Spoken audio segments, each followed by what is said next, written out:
एकदम एक आदमी निकला है, फायर किए हैं, क्रॉस फायरिंग की और नारे लगाए वाज़ेली के टीफी को भी किस तरह पुरानी दुश्मनी चलती आ रही है। ये टाइम मुकर्रर हुआ था। बिस्मिल्लाहिर्रहमानिर्रहीम, अस्सलाम वालेकुम नाज़रीन, आप देख रहे हैं एक न्यूज़ और मैं हूं बिलाल ज़फ़र।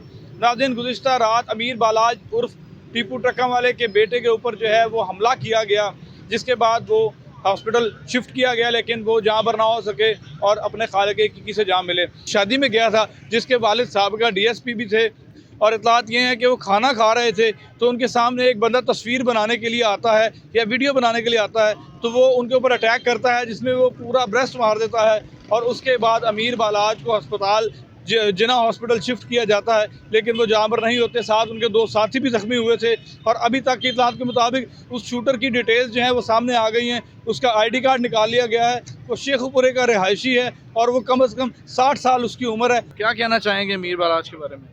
बहुत अच्छे इंसान थे, गरीबों की बहुत रिस्पेक्ट करते थे, पैसे देते थे, जो भी आता था ये लो ले जाओ कर। किसी की शादी होती तब भी ये देते थे, खुद ही देते थे। कभी जब से हम बड़े हुए हैं, बूढ़े हो चले हैं, मगर यहाँ पे कभी नहीं देखा किसी ने फायर किया हो या किसी को तंग किया। मतलब इलाके में ऐसी कोई एक्टिविटी नहीं थी उनकी? ना ना ना। तो जी इस वाक़े के बारे में आप क्या कहना चाहेंगे? ये बहुत ही दुख की घड़ी है जी। अल्लाह ताला के आगे दुआ है कि अल्लाह पाक उनको जन्नत में आला मकाम और जन्नत में जगह दे, लेकिन नहायत ही जो है ना ज़्यादती हुई है और दुख की घड़ी। बहुत अच्छे इंसान थे, बहुत पैसे देते थे, बहुत अच्छे बंदे थे ये। मैं कहता हूँ इतना बंदा अच्छा है, बहुत अच्छा बंदा है ये। आप यहाँ पे क्या करते हैं? मैं इनको इधर रहता हूँ मैं।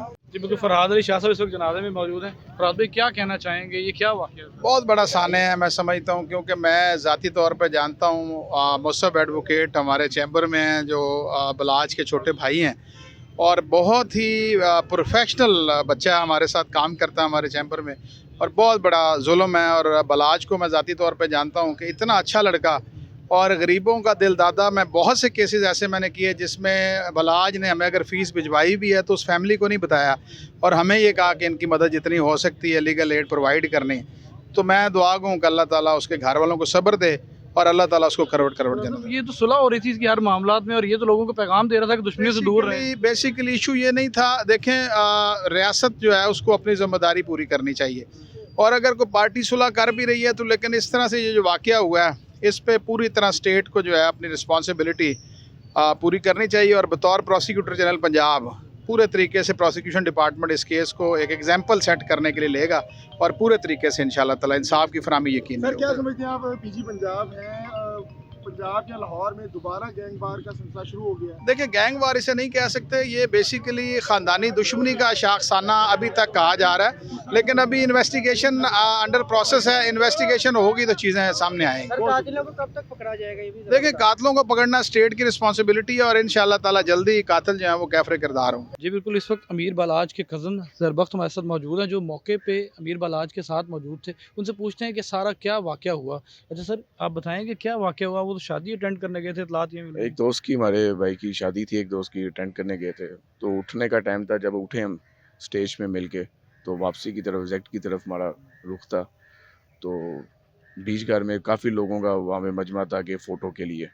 तो जब बीच में आए हैं तो एकदम एक आदमी निकला है जिसने फायर किए हैं और उसके बाद 2-3 और लोग थे उधर जिन्होंने क्रॉस फायरिंग की और नारे लगाए वाज़ेली के तीफ़ी को भी किस तरह अपने उनके दुश्मनों के नाम लेके इस तरह के उन्होंने लफ्ज़ इस्तेमाल किए और एक मौके में शूटर था, वो उसकी डेथ हो गई और जो बाकी 2-3 थे वो फ़रार हो गए। होगा तो आपको क्या लगता है, क्योंकि आप कज़न और आप उनके दस्ते रास्त भी थे, बड़े दोस्त थे, भाई थे उनके, तो कौन लोग हैं ये? पुरानी दुश्मनी है कि कोई? जी, पुरानी दुश्मनी चलती आ रही है ये। अभी तक तो देखें पुलिस लगी हुई है, पता लग ही जाएगा कि कौन है इनके पीछे। इंशाल्लाह बाकी अल्लाह ताला बेहतर करेगा। बस जब इतना बड़ा इवेंट हो रहा था तो कल तो पुलिस के बारे में नहीं कहना चाहेंगे कि सिक्योरिटी नहीं फराहम की गई थी?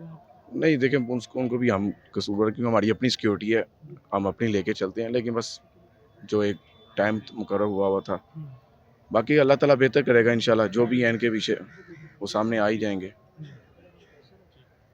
मेहरबानी। बहुत शुक्रिया नाज़रीन, ज़रबख्त की आपने गुफ्तगू सुनी। ज़रबख्त का कहना है कि जो भी इनके पीछे हैं वो ज़रूर सामने आ जाएंगे। ये इस वक्त कब्रिस्तान से जो है वो सारी आपको बात बता रहा हूँ मैं। कब्रिस्तान अमीर बलाच को दफना दिया गया है और उसके बाद यहाँ की सूरत हाल ये है कि उनके कज़न्स और उनके रिश्तेदार जो हैं, ये ज़रबख्त जो है ये मौके पर मौजूद था वहाँ पर।